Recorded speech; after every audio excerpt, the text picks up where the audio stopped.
Hello guys, Radhe Radhe. आप सब कैसे हैं? उम्मीद है कि आप सब अच्छे होंगे, स्वस्थ होंगे, अपने अपने कामों में व्यस्त होंगे। मैं बिल्कुल ठीक हूँ। तो चलिए एक और कहानी लेके आई हूँ। कहानी का नाम है सुख की पोटली।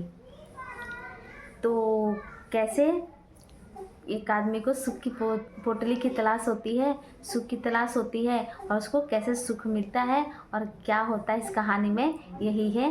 तो ज़्यादा टाइम नहीं लूँगी, कहानी शुरू करती हूँ। लेकिन हाँ, कहानी शुरू करने से पहले एक बात बता देना चाहती हूँ। कहानी को पूरा सुनिएगा और कहानी को स्किप मत कीजिएगा, क्योंकि कहानी को स्किप करने से कुछ पता ही नहीं चलता है कहानी में हुआ है, और आधा अधूरा कहानी सुनना भी अच्छा नहीं होता है।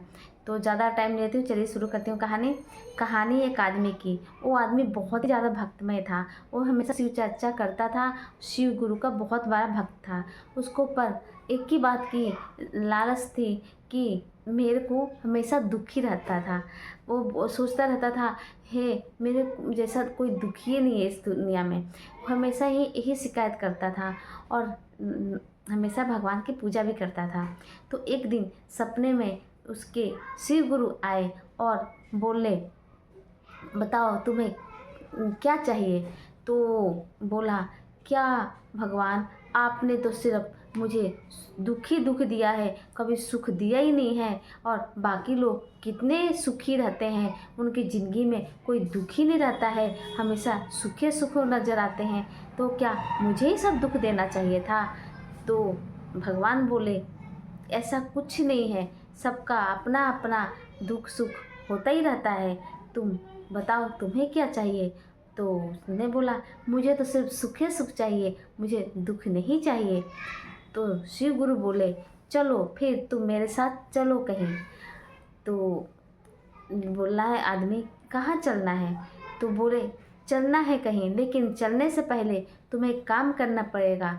एक पोटली तैयार करनी पड़ेगी।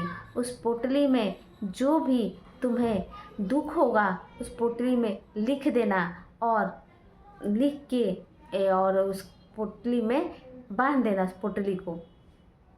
तो उस आदमी ने अपने सारे दुख लिख दिए एक कागज़ पे और एक पोटली में बांध दिया। उसको जो भी दुख था सब लिख दिया और पोटली में बांध दिया। और फिर बोला, ठीक है गुरु, भगवान आप बताइए अब मुझे कहाँ चलना है। तो बोले, अब तुम्हें मेरे साथ चलना है। तो बोले, चलते हैं। वो चलते चलते एक बहुत बड़ा बरगद के पेड़ पर चले गए। बरगद का पेड़ था, वहाँ पहुँच गए तो देखे वहाँ बरगद के पेड़ पे बहुत सारी पोटली बांधी हुई थी। तो शिव गुरु से आदमी बोला, ये तो बहुत बड़ा बरगद का पेड़ है और इस पे बहुत सारी पोटलियाँ भी बांधी हुई हैं, तो फिर मैं ये पोटलियाँ क्या हैं?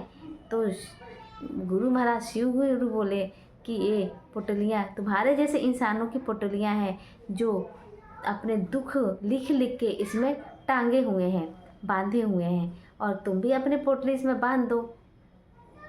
तो आदमी खुशी खुशी उस पोटली को अपनी बांधने लग गया। और फिर गुरु शिव जी बोले कि देखो, पोटली बांधने से पहले एक बात याद रखना। तो बोले, क्या? आदमी बोला, क्या? कि तुम्हें जो अपनी पोटली बांध रहे हो उसके बदले तुम्हें एक पोटली इसमें से खोल के अपने घर लेके जाना पड़ेगा। तो फिर आदमी फिर सोचने लग गया कि अब मैं इस पोटली को कैसे कौन सा खोलूं। और फिर शिव जी बोल दिए कि जो भी पोटली तुम खोलोगे, जो बड़ा खोलोगे या छोटा खोलोगे, और तुम अपने घर ही लेके जाओगे। तो आदमी सोचने लग गया, एक ये बड़ा पोटली है, इसमें तो क्या पता बड़ा बड़ा दुख लिखा होगा, तो मैं अपने घर लेके कैसे जाऊंगा? फिर मुझे चिंता में डूब जाऊंगा, दूसरे का दुख पढ़ूंगा। तो फिर बोला, नहीं नहीं, मैं पोटली नहीं खोलूँगा। तो फिर दूसरा पोटली पास गया तो उसने देखा कि छोटा था। उसने तो वो सोचा कि इस पोटली को लेके जाऊं, पर सोचा ये पोटली छोटी तो है, क्या पता इसमें छोटी पोटली में बड़ा दुख लिखा होगा। नहीं नहीं, इस पोटली को मैं नहीं लेके जाऊंगा। तो ऐसे ही सब पोटली को देखने लग गया और सोचने लग गया कि सब पोटली तो है और फिर सब में भी कुछ ना कुछ लिखा ही होगा मेरे जैसा, तो क्या पता इसमें कुछ बड़ा दुख लिखा होगा, किसी में छोटा दुख लिखा होगा। नहीं नहीं, मैं पोटली नहीं ले जाऊंगा। ऐसे ही सोचने लग गया सब पोटली के पास जा जाके, और मने मन कहने लग गया मैं ये पोटली नहीं लेके जा सकता, इसमें कुछ बड़ा दुख होगा, कुछ गंभीर दुख होगा, फिर मैं चिंता में डूब जाऊंगा। तो सब पोटली के पास गया और फिर सोचने लग गया ऐसे ही। तो फिर उसने बोला शिव गुरु अब मैं क्या करूं, कौन सा पोटली लेके जाऊं, क्या पता उस पोटली में बड़ा दुख होगा, उस पोटली में छोटा दुख होगा, या छोटी पोटली में बड़ा होगा और बड़ी पोटली में भी बड़ा दुख होगा, और मैं कैसे लेके जाऊं।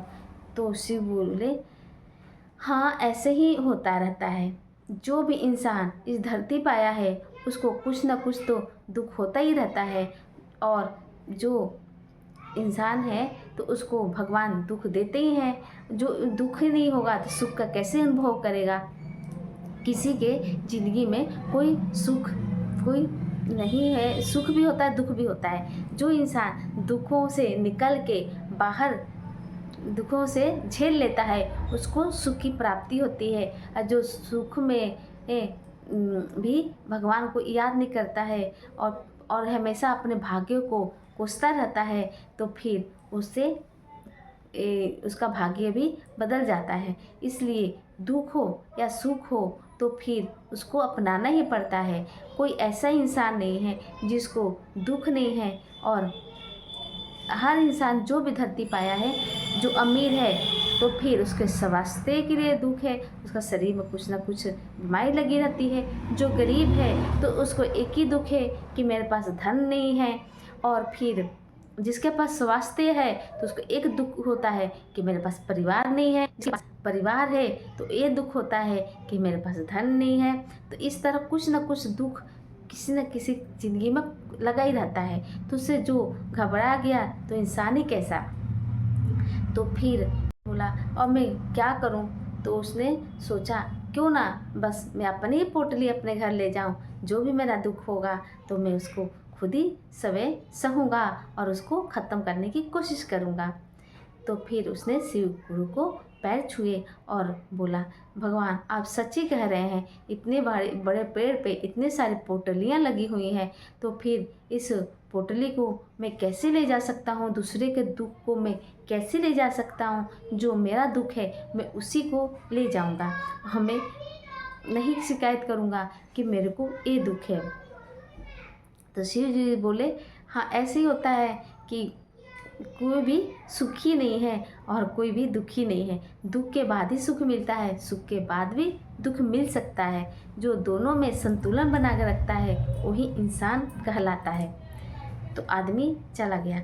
फिर सुबह हुई तो उसकी आँख खुली तो उसने सब बातें याद थी, तो वो शिव मंदिर गया और फिर शिव जी का बड़ा भक्त था ही, पूजा अर्चना की और नमः शिवाय का जाप किया।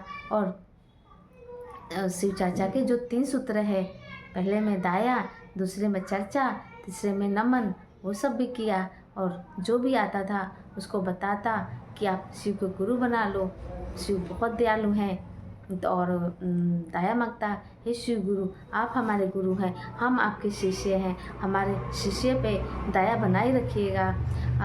और चर्चा की और नमन किया, हे शिव गुरु आप हमारे गुरु हैं, हम के शिष्य हैं, हम आपको बार बार नमन करते हैं। 108 बार माला हो तो नहीं तो सासू की माला से नमः शिवाय का जाप कीजिए। तो फिर इस तरह उसने सबको किया। दाया चर्चा तो लोगों से बताया ही कि शिव को गुरु बनाइए जो भी मिलता था। और फिर बोला आज के बाद मैं कोई शिकायत नहीं करूँगा, शिव गुरु जिस हालात में मेरे को रखेंगे उस हालात में मैं खुशी खुशी रहूँगा, और जो दुख रहेगा वो शिव गुरु खुद ही ख़त्म करेंगे, नहीं तो वक्त आने पर खुद ही ख़त्म होगा जब हमारा टाइम आएगा। तो फिर वो अपने घर आया शिव मंदिर से, और फिर इस तरह उसके जो शिकायत था वो सब हमेशा के लिए ख़त्म हो गया। और वो पोटली सपने में देखा था उसके वो याद नहीं किया और सोचा अब तो मैं उस पोटली को याद भी नहीं करूँगा, और दुख की पोटली तो हमेशा ही रहती ही है, तो उसको याद करने से अच्छा है हम भूल जाए कि हमारी ज़िंदगी में क्या दुख है, जब आएगा टाइम तो देखा जाएगा। तो इस तरह उसकी ज़िंदगी भी अच्छे से कटने लग गई। जो भी दुख तकलीफ़ आता उसको ख़त्म करने की कोशिश करता, और जिस हालात में शिव गुरु रखते उस हालात में रहने लग गया। तो इस तरह आपको कहानी कैसी लगी, अच्छी लगी हो तो वीडियो को लाइक कमेंट शेयर जरूर कीजिएगा, और चैनल को सब्सक्राइब कीजिएगा। तो इस तरह और अच्छी अच्छी कहानी लेके आऊँगी और आपको मनोरंजन करेंगे। मनोरंजन आप मेरे चैनल को लाइक कमेंट शेयर जरूर कीजिएगा। और